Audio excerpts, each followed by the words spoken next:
After 60, your brain starts editing reality without asking your permission.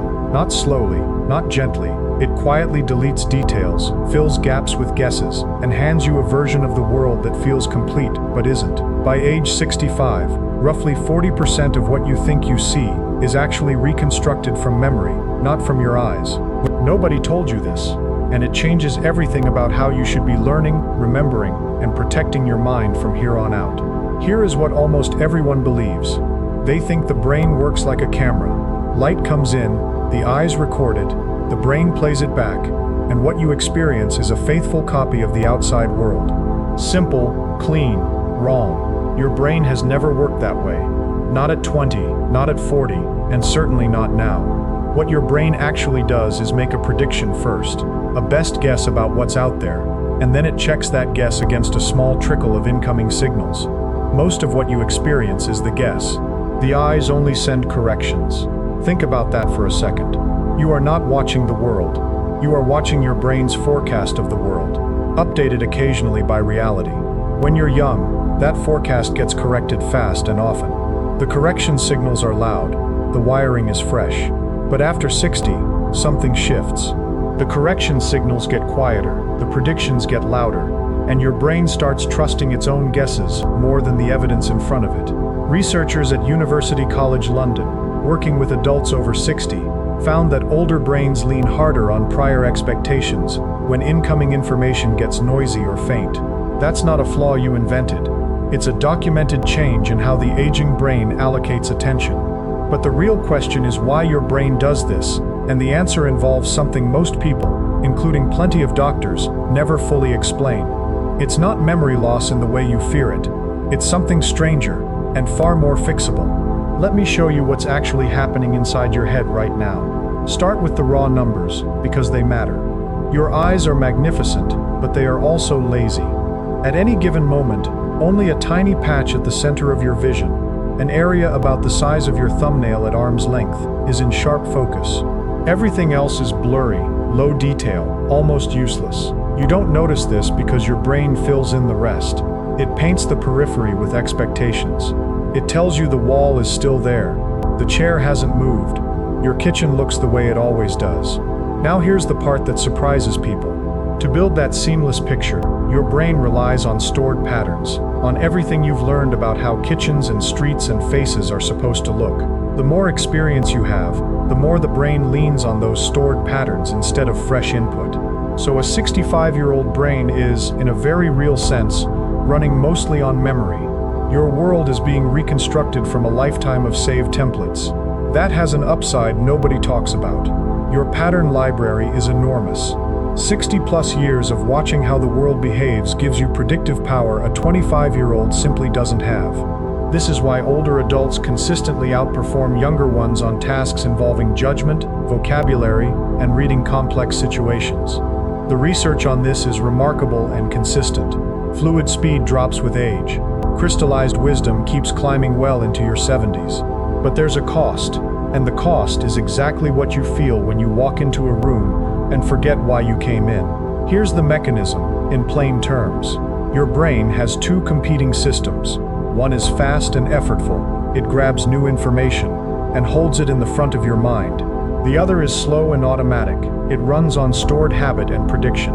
Think of the first as a spotlight you have to aim by hand, and the second as the room's ambient lighting that's always just on. When you're young, the spotlight is bright and quick. After 60, the spotlight dims and gets slower to point. So your brain quietly shifts more work onto the ambient system, the prediction machine, because it's cheaper to run. That's why familiar tasks feel easier than ever, but new information feels slippery. Learning a new phone, a new medication schedule, a new name. Your prediction machine has no template for these, so it can't autofill them, and your dim spotlight has to do all the work alone. A study out of the University of Southern California, tracking cognitive processing in adults over 60, found that the delay isn't in understanding, it's in retrieval speed. The information is there. Getting to it takes longer. Depending on who you ask, some researchers frame this as decline. Others argue it's simply a fuller filing cabinet that takes a moment longer to search. Both can be true, and this is where most people make a devastating mistake.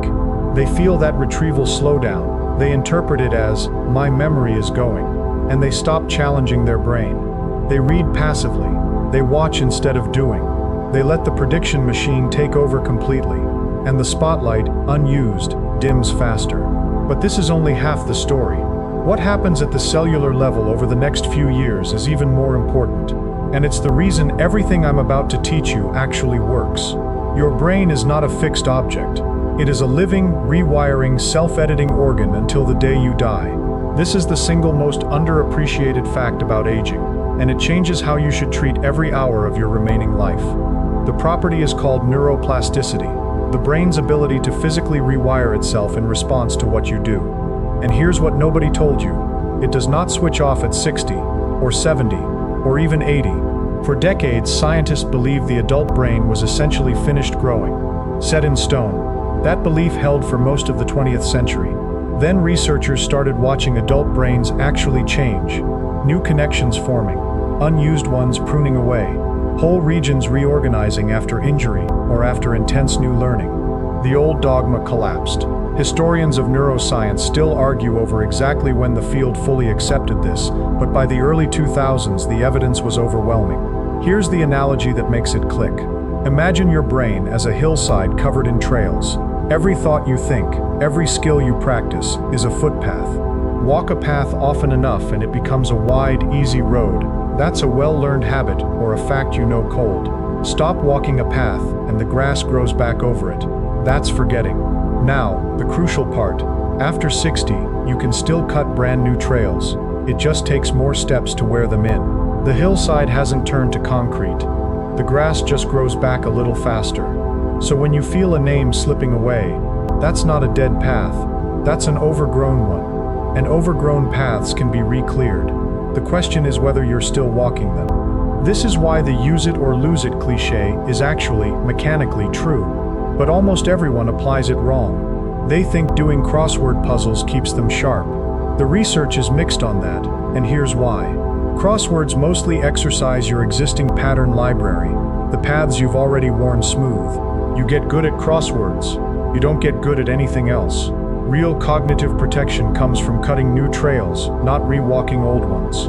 A landmark study from the Rush University Medical Center in Chicago followed hundreds of older adults for years and examined their brains afterward. Some had significant physical signs of Alzheimer's disease in their brain tissue, and yet showed almost no symptoms while alive. The difference wasn't luck. Those individuals had spent their lives in what researchers call cognitively demanding activity, genuinely challenging new learning. They had built what scientists call cognitive reserve. So many extra trails on the hillside that even when disease closed some roads, traffic just rerouted. If you've ever wondered why two people the same age, with similar health, can end up so mentally different at 80, this is a large part of the answer. One kept cutting trails, one stopped. And if you've ever sat with an aging parent and watched them light up recalling a story from 1962, but struggle to remember what they had for lunch, this is exactly what's happening inside them. The old paths are highways, the new ones aren't being cut anymore. That contrast isn't inevitable. It's a habit, and habits can change at any age. If this is making sense so far, and you want the part that actually matters most, the specific, step-by-step method that rebuilds retrieval speed and cuts new trails fast, subscribe now, because that section is coming in just a few minutes, and it's the whole reason I put this together. This channel exists to give you systems you can use the same day, not vague encouragement. So stay with me, because none of this matters until you understand the one thing your brain does when you try to learn something new after 60. The thing that either locks knowledge in or lets it evaporate within hours. Here's what almost nobody talks about. The way most adults try to learn is the single least effective method known to cognitive science. And it feels productive, which is what makes it so dangerous. Rereading, rewatching, highlighting, going over your notes again and again. It feels like learning because the material gets more familiar each time. But familiarity is not memory. Recognizing something is not the same as being able to recall it. This is the trap. Your brain confuses, "This looks familiar," with, "I know this," and the two are completely different systems. Read that again. Familiarity is not memory. You can recognize a face you can't name, a fact you can't retrieve, a word right on the tip of your tongue. Recognition is cheap, Recall is everything. Here's the mechanism, and it's beautiful once you see it. Every time you pull a piece of information out of your memory, actively, from scratch, without looking, you strengthen the path to it. The act of retrieving is what widens the trail, not the act of reviewing. This is called the testing effect, and it's one of the most replicated findings in all of memory research, confirmed across hundreds of studies going back to the early 20th century. Think of it like this. Reviewing your notes is like looking at a map of a trail. Retrieving from memory is like actually walking the trail. Only one of those wears a groove into the hillside. You can stare at a map for 100 hours, and the path won't get any easier to walk. Take 3 real walks and it will. And here's why this matters more, not less, after 60. Remember your dimmed spotlight, your slower retrieval? Retrieval practice is exactly the exercise that speeds the spotlight back up. Every time you force a recall, you're doing a repetition for the exact muscle that ages fastest. Passive review lets that muscle atrophy. Active recall rebuilds it. So the older you are, the more you actually need this method, and the more likely you are to be avoiding it, because it feels harder. It's supposed to feel harder. The difficulty is the point. Researchers even have a name for it: desirable difficulty. When learning feels slightly effortful, it sticks. When it feels smooth and easy, it's usually evaporating. So the question becomes, if retrieval is what builds memory, and if your brain can still cut new trails at any age, how do you put those two facts together into something you can actually do tomorrow morning? Here is the protocol. It has 4 steps. It's simple, it's backed by decades of research, and it works for a 65-year-old brain better than almost anything else you could do. Step 1. Learn in small chunks, then close the book. When you want to learn something, a new medication routine, a person's life story, a skill, anything, take in one small piece. Then immediately look away and try to say it back out loud from memory. Not read it, say it. If you can't, glance back, then look away and try again. Do this for 5 to 10 minutes at a time. That deliberate act of closing the book and pulling the answer from your own head is the single most powerful learning move in existence.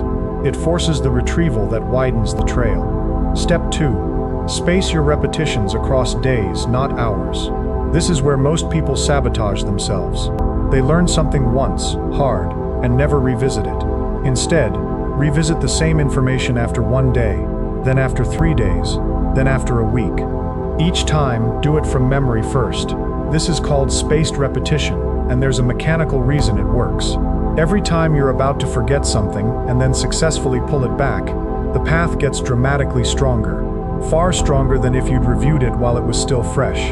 You are catching the trail right as the grass starts growing over it and clearing it again. That's when the clearing sticks hardest. If even one of these steps is new to you, do me a favor and hit the like button right now. It's a small thing, but it tells the algorithm to put this in front of more people over 60 who've been told their memory is just gone, when the truth is nobody ever taught them how their brain actually learns. That one tap genuinely helps. Step 3. Teach it to someone, or teach it to an empty room. This is the physicist Richard Feynman's method, and it's ruthless in the best way. When you try to explain something in plain words, out loud, as if to a curious 12-year-old, you instantly discover every gap in your understanding. The places where you stumble are the exact places your knowledge is thin. Explaining forces the deepest kind of retrieval. You can't fake your way through it. Do this with a new topic and you'll learn more in 15 minutes of explaining than in 2 hours of reading. If there's no one around, explain it to the wall. Your brain doesn't know the difference. Step 4. Connect the new to the old. Remember, your greatest asset after 60 is that enormous pattern library. 60 years of stored knowledge. Every time you learn something new, deliberately tie it to something you already know well. Learning a new neighbor's name? Link it to an old friend with the same name. Learning a new fact? Ask how it relates to something in your own life.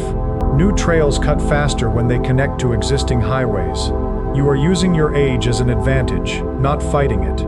This is why older learners, using the right method, can sometimes outpace the young. They have more anchors to tie new knowledge to. Dr. Robert Bjork at the University of California, Los Angeles, has spent decades studying exactly these principles: retrieval practice, spacing, desirable difficulty, and has shown again and again that they work across every age group, including older adults. This isn't fringe advice.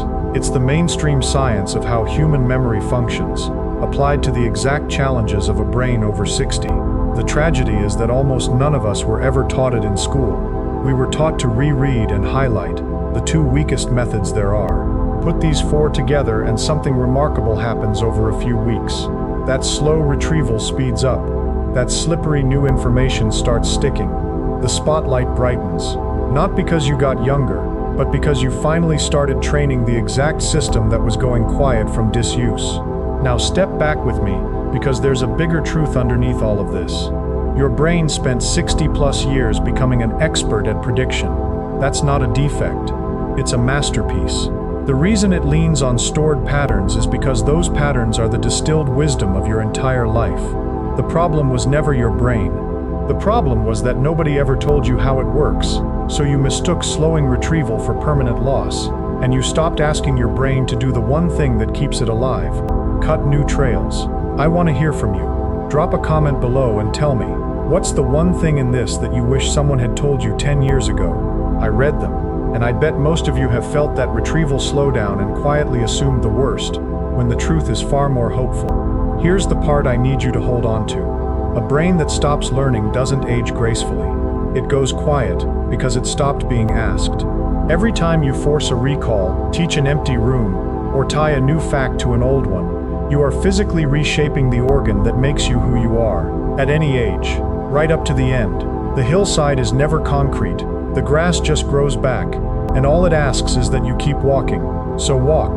Cut one new trail this week. 1. Learn something small and pull it back from memory until it sticks. Then do it again next week. Your brain doesn't decline because of age. It declines because you stopped asking it questions. Share this with someone who's convinced their best thinking is behind them, because it isn't, and they need to hear it. And if you haven't subscribed yet, do it now. What I've been researching for next week is something I've wanted to explain for a long time, and it builds directly on everything you just learned. Your mind is not a fading photograph. It's a hillside, waiting for your next step.